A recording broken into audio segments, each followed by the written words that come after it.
What's up, guys? I wanted to do a quick video because I keep encountering people on YouTube and, well, mainly YouTube, who are atheists, and they go to Zeitgeist, I'm a member of the Zeitgeist movement, and I got a comment recently that says, "You do know that the leading atheists do not believe in the Zeitgeist thing. They say it is inaccurate and misleading. We don't need it for atheism." And this is the reason why I'm essentially making this video, because I don't understand this logic. What the Zeitgeist movement is all about: applying the scientific method for social concern. That's it. That's the entire edifice of what we advocate, essentially. We also advocate, commonwealth, which some people say is communism. It can't be communism because in order for it to be communism, you have to have all the different elements of communism. And even then, you're talking about a socio-economic political system, which is not what we're talking about. We're talking about literally getting rid of that because it's irrelevant. And people continue to fail to make this distinction. But the thing that troubled me the most is this: you do know that leading atheists do not believe in the Zeitgeist thing. This is where I read this and I'm thinking, that's just wrong, because that to me is just another kind of the arrogance that you see in religion, frankly. And I see this all too much in the atheist movement. Way too much. An arrogance that is just disgusting. And, it's like the leading atheists. I don't really care what the fuck the leading atheists say. At all. And if you're going to talk about, what do you mean by it's inaccurate and misleading? Are you referring to the first movie, which, by the way, was not supposed to be a documentary per se? Peter Joseph did it as a performance piece for him. Those are his views. If you have a problem with them, take it to him. As far as I'm concerned, my position is very simple. Acharya S. is beating around the bush. She's beating around a dead bush. Okay, Jesus didn't exist. We don't even need to go into that. I have already done a whole series on it. Just completely refuting it. The idea that he even existed. And by experts, not me, by experts, and beyond that, that's all I really care about. And as far as, people talk about, well, Christianity and all of this, well, there's no way that, Christianity came out of nowhere. Single unified theology came out of nowhere and, spread rampantly. Well, that's not what history says. History says that there were tons and tons and tons of different pagan, Christian, and Jewish sects fighting with each other, basically just ripping apart the Roman Empire, and compound that with the barbarians and their own tyrannical policies. And what do you have around that same time? Emperor Constantine. And what happens during Emperor Constantine's time? He merges Christianity and paganism. And basically, in doing so, ends up saving the Roman Empire, and in turn, eventually set the stage for it to become the Catholic Church. I mean, this is just my position. As far, people talk, oh, well, all of these pagan similarities, they only occur, at about 100 and 150, AD. And I find this interesting because this is around the same time that we get the false information about Jesus. Okay, you see what I'm saying here.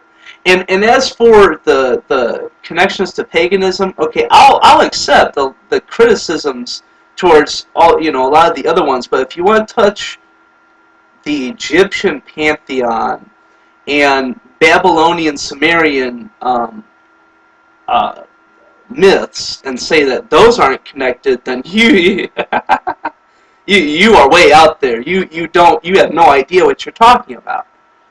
The entire Bible, all of Judaism itself is derived from that, because Egypt got all of its traditions from the Sumerian Babylonian. You know, that went and basically merged, you know, came to them, and then you had this, and you know, Hebrews were never slaves. They came to Egypt, learned how to their ways, and worshipped Egyptian gods until they decided to colonize the area that we now call Israel. Now that's history, and any atheist should know that. You know, so if people want to bicker about the pagan stuff, fine. You do that. I don't care. That's not important to me. You know, it merely proves my point, what I just said. You know, the Roman Empire was just trying to save itself. Period. End of story. That's fucking simple. Okay? Now, if you want to say, well, it's inaccurate, misleading towards, say, the Venus Project, which you did not clarify, which, you know, people don't really clarify this. You know, it's odd to me because the first movie was a performance piece by Peter Joseph. Addendum was the one that he designed specifically as a documentary to put this idea out there, which is where he first introduced the Venus Project. And if you just read the Venus Project, for God's sakes, we have the technology. We've had it for so long. We just need to put it together. The problem is not, can we get there? It's, will you allow the world to work together? That's all it is. It's very simple. Will you work together, or will you continue to kill each other? That's the only question. That's the only reason it has not come to fruition. And that's what we're trying to say, nothing more. We have Christians in our movement who completely disagree with part one. All right, completely say, well, that's, you know, I don't like that one. You know, and same thing with 9/11. We have all kinds of people in the movement who will say things about 9/11 who are not 9/11 truthers. We've had plenty of people in the movement who are like, no, I don't believe in the, you know, 9/11 stuff, or they're on the fence. You know, and that's fine.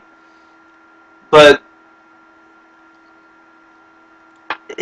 they don't represent the movement in of itself. The movement itself is structured around the idea of applying science for social concern. Meaning, forget the politicians, forget the economics, forget the religion, and focus on what matters, which is the materials and the know-how to use them. Period. That's the only thing that has ever made our lives any easier. So that's what we should focus on. Why don't we? That's all we're talking about in the Zeitgeist movement. Really. I mean, you know, the people who dismiss the Zeitgeist movement for these trivial reasons from, you know, the first movie are completely missing the point of the movement itself. Completely. I mean, you know, you're automatically saying that this performance piece Peter Joseph put on represents everybody in the movement. That's cult-like to me. That's not how it works. There's so many different people in the movement, you know, various you know, belief systems in the movement. That's such an overgeneralization. And like I said, you know, I don't care what the leading atheists think. Who are these leading atheists? I mean, are you talking about Richard Dawkins or something? Because I frankly don't care. You know, scientists disagree with each other all the time. it's just troubling because, yeah, we are an atheistic movement that do advocate atheistic ideals, but that really just has strictly to do with the fact that, to us, the single best thing that we have ever done is create technology, and that's what we feel should be the focal point of everything. It's it's what's given us phones. It's what's given us computers. It's what's given us everything that matters. And this is what people gripe about. The movie one, or it being some sort of communist utopia. It's like people don't even listen. People don't listen at all to anything that we say. It's just, no, you're playing word games. Well, no, we're not. We're trying to say, no, it's not communism. We adopted that one thing because it makes sense. What's wrong with that? And to me, people who complain about socialism is just silly. All of these Tea Partiers complain about socialism. I'd love to go up to one of them with a petition, and be like, "Oh, you hate these socialistic stuff. Just sign this petition and get rid of it." I guarantee you, they'd sign it without hesitation. And as soon as they sign it, be like, "Congratulations, you just lost Medicare, Medicaid, government dental care, government grants for college, food stamps, government housing, and all the rest of it. Was it worth it?" Seems to me that some socialism, in a healthy form, helps keep social cohesion. Now, granted, in our current situation, it makes us more dependent on the government, which is a very bad thing.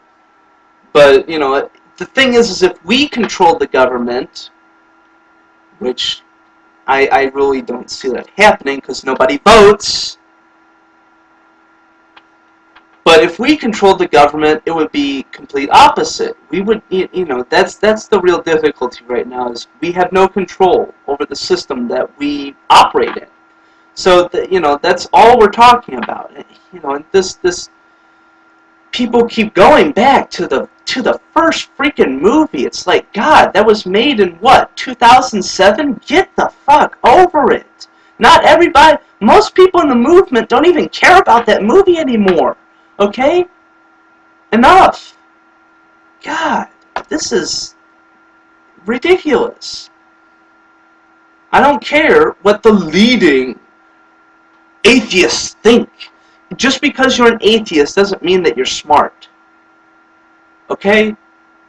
Just because you're an atheist doesn't mean you're smart.